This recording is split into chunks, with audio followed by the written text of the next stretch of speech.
میرے آقا و مولا صلی اللہ تعالی علیہ وسلم کی خود تلوار مبارک کی لکھیا سی میں آگے بڑھنا عزت ہے، پیچھے ہٹنا بزدلی ہے۔ یہ آپ آدھے گھنٹے اور 10 منٹ 15 منٹ کے لیے آگے بڑھے ہیں نا، اے انڈیا دے وچ گئے نا 3 گھنٹے واسطے 3 منٹ واسطے، چلو یار 1 منٹ بھی کافی ہوندا، او تو 27 سیکنڈ بھی کافی، بلکہ 2 سیکنڈ بھی کافی۔ ممتاز قادری والے پورا کفر پیرا چ آیا کہ نہیں آیا؟ آیا کہ نہیں آیا؟ پھر اس مرد کلندر دی بات سچ ہوئی کہ نہیں ہوئی؟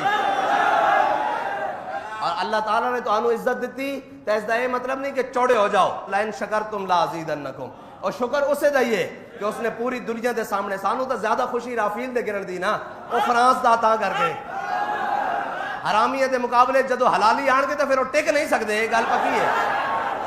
تو حمید بن عمیر آیا نا احد والے دن، تو انہیں کیا کہ جھل سٹ میری، فرمایا خذھا انا ابن خرشہ، فرمایا تو مار نہیں ہوں محمد عربی دے غلام ابو خرشہ دی بھی سٹ جھل، تے اے جناب تسی رافیل شافیل اڈان دے رہے ہو جدو محمد عربی دے غلام گین۔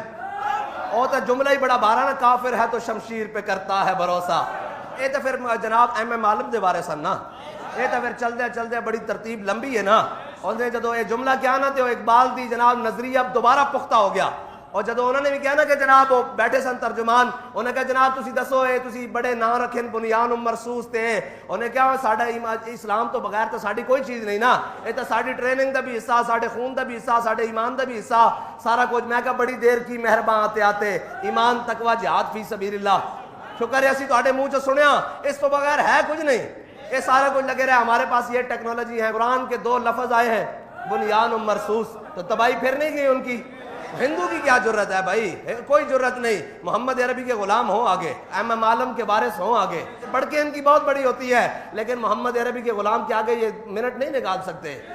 ایمان کی اپنی طاقت ہے، قوت سلطان و امیر از لا الہ، اور حیبت مرد فقیر از ایمان کی اپنی پاور ہے، اسلام کی اپنی پاور ہے۔ اور پاکستان تو بنا ہی امام الانبیاء کی نالین کے ساتھ نگلے والے ذروں کی برکت سے ہے، اس کی برکت سے پاکستان معرض وجود میں آیا ہے، اور یہ قیامت تک اگر قائم رہے گا تو حضور کی محبت کے ساتھ ہی قائم گیا۔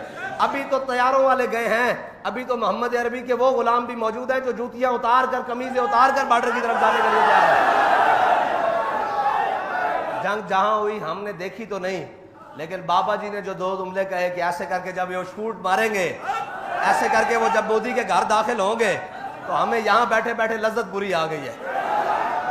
یہ کہا اقبال نے، یہ غازی یہ تیرے پراسرار بندے جنہیں تو نے بخشا ہے ذوق خدائی، اور کافر ہے تو شمشیر پہ کرتا ہے بھروسہ، مومن ہے تو بے تیغ بھی لڑتا ہے سپاہی۔ اللہ تعالیٰ مجھے اور آپ کو حضور کی محبت عطا فرمائے، اور حضور کے ساتھ اخلاص عطا فرمائے، اور امت مسلمہ کو کوئی جذبہ جہاد عطا فرمائے، بس اسی طرح رخ کرتے کرتے کوئی فلسطین کی طرف جانے کی بھی توفیق عطا فرمائے، اور اسی طرح جناب محمد عربی کے غلاموں کو مسجد اقصیٰ کی حفاظت کے لیے بھی توفیق عطا فرمائے۔ تمنا ہے کہ سارا ہند، لیکن اس تمنا کو عملی جامہ پہنانے کے لیے کوئی حضور کا غلام عطا فرمائے۔ یا اللہ حضور کے غلاموں کو مزید دلیری عطا فرما، ان کو جذبہ جہاد عطا فرما، امت مسلمہ کی مدد کرنے کے لیے یا الہی پاکستان اور اہل پاکستان کا انتخاب فرما۔ یا الہی ہمیں ان گھوڑوں کو اسلام کے لیے چلانے کے لیے توفیق عطا فرما، اور اسلام کے رعب اور دبدبہ کے لیے نکالنے کی توفیق عطا فرما، اور پاکستان کے ان گھوڑوں کو تا صبح قیامت یا الہی محفوظ فرما، ہنود اور یہود کی سازشوں سے محفوظ فرما۔